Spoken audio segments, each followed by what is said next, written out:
when your mom or a teacher says required reading, your brain kind of shuts down and goes, nah, right? If trudging through 19th century writing seems like absolute torture to you, I got you.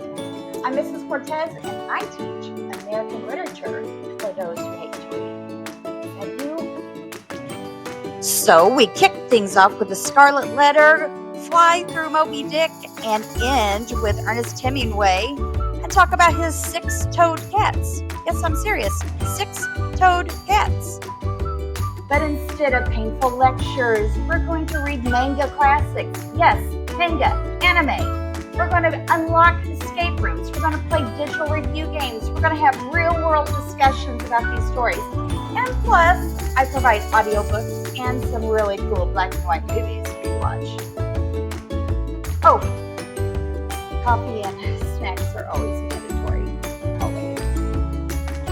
So my friends, let's knock out that English credit that you have to have your transcript. Come hang out with me and we'll do American literature together. It won't be that bad.